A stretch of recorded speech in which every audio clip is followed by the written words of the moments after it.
guest. Well, Mike Buckley is a journalist and campaigner. Jonathan Gibson is a political commentator with Young Voices UK. Both join me for Cristo's Council now. Morning to you both.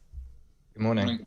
Thanks for taking the time to talk to us this morning here on Talk Radio. Obviously, Putin's mindset, as you just heard me saying, is quite an important thing to, I think, get to the bottom of this morning, whilst being careful, in case those people that don't know, to still condemn his actions. Obviously, there is a reason why he's chosen to do it now. There's a reason why he's chosen to do it at all. There's a reason why he feels he's in the right and others are in the wrong. Mike Buckley, has the West, perhaps being overly woke, has it, in Putin's mind, weakened our stance, weakened us, and that's why he feels it's timely to do this? I mean, I really think you're barking up the wrong tree here. And Putin is clearly not particularly scared of the West, but I don't think it's because of gay marriage or gays in the military or trans rights or any of those things. I think it's because really since the end of the Cold War, we have, in the West, I mean, we're all learning about this. We're all hypothesizing at the moment, but since the end of the Cold War, really, we have behaved as if we won, because we did, and we've thought everything's fine and everywhere's become a liberal democracy, and Russia's too weak because its economy is tiny, to do anything that would harm us or harm people in our world. And clearly that hasn't been the case, and we've had multiple indications that isn't the case, because of Georgia, because of Syria, and then most recently, of course, because of him taking Crimea. But effectively, we've given him a free pass.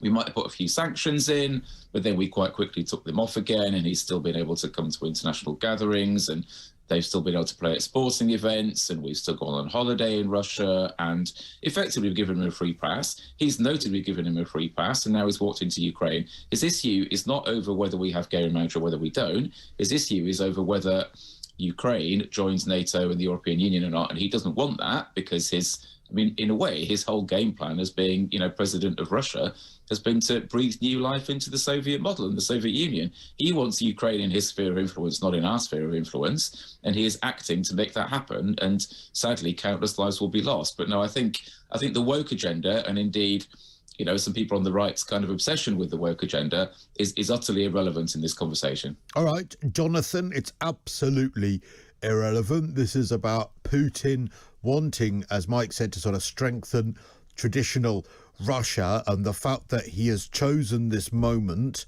it's nothing to do with culture wars. It's nothing to do with him perceiving the West to be caught up with, I don't know, arguments about pronouns, arguments about offensive comics, arguments about all of these things, and other stuff as well, actually. I would throw in perhaps some celebrity culture that we're a bit obsessed with in the West as well. None of that's got anything to do with it. What do you say, Jonathan? Look, I think it's a balance. I think largely it is to do with NATO, and I think it is to do with Crimea and the fact that Ukraine have been flirting with NATO, with the EU for a long time. They see it as a threat to national security.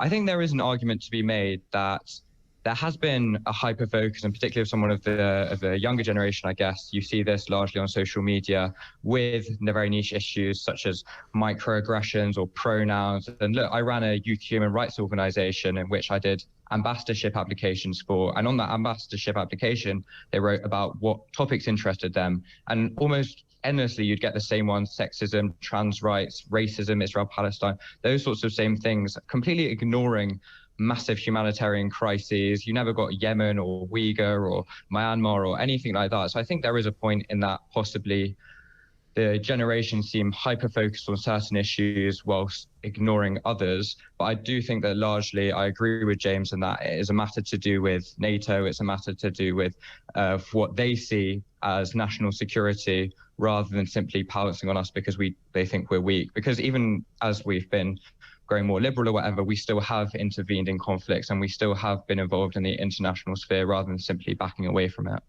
Okay, just clarify, it's Mike, by the way, but just so that we can get to the bottom of it, though, there has been a double standard there, hasn't there, that perhaps when it comes to the weakening of the West, that perhaps Russia feels that they are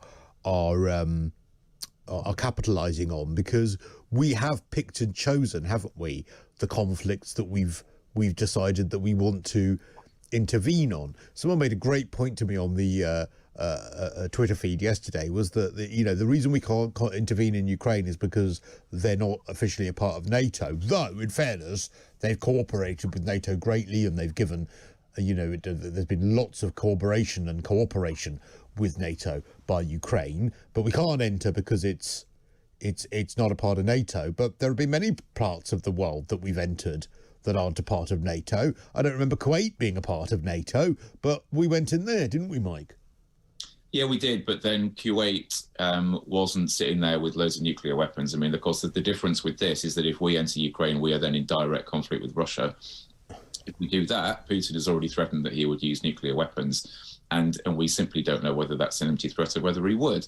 And that is that's perhaps on the surface, but aren't the more cynical among us saying there's also not an awful lot of oil sat in Ukraine, but of course at the time there was in Kuwait, so therefore we wanted to secure that, whereas when it comes to actual lives it's not so important. When it comes to oil, it is.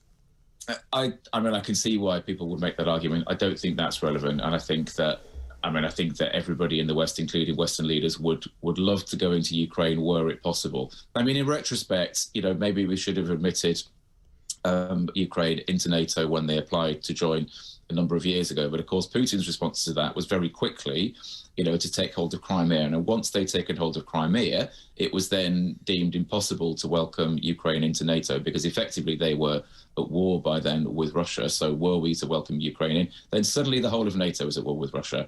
And once that happens, you are then very, very much in danger of nuclear conflict. And that is something that none of us wish to contemplate. What do you think about that, Jonathan? Yeah, I think we've seen in recent years the dangers of going into conflicts and putting feet on the ground. We've seen that with, obviously, Iraq. We've seen the way that the removal of troops from Afghanistan has gone terribly, terribly wrong, and how we're essentially back where we were. And I think the majority of the people do not want us to be sending British troops to the ground. I think there are common calls for sanctions. I think people do want to take a strong stance on Russia and what's happening.